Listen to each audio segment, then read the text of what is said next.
Welcome to the Conversion and Optimization track. I'm John Marshall, and we have Bryan Eisenberg, who's also a faculty member. Hi, Bryan.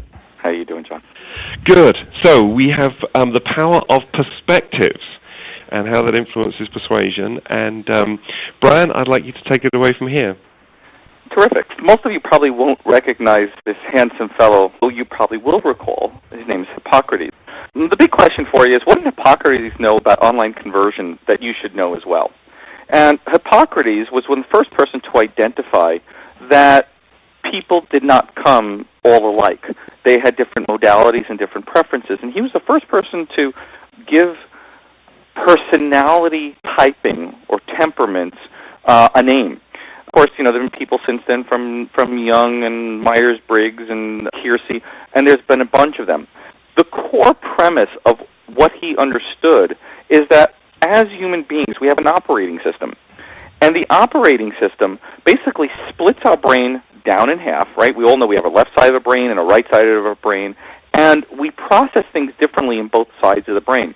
The left side of the brain is great for analytical thought, logic, language, science and math. In fact, the right side of the brain essentially is mute.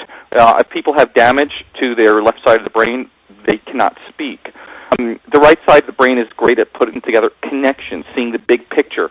It's intuitive, it's creative. That's where art and music is born. What this does, and what they understood, is that it's not that we can't do either or, but we have preferences for one or the other. And I'd ask everyone who's listening to this if they can go ahead and just grab a pen and any paper near them, and with their preferred hand, if they just go ahead and sign their name. Take a second to do that. Now, once you're done with that, go ahead and put the pen in your opposite hand and try to write your name and sign your name with that hand. And what you'll notice, and a lot of people will experience, is that it feels awkward, challenging, it's not as neat, right? It's more difficult. And these are common expressions of the fact that, yes, you can do it, but it's not your preferred modality of operating.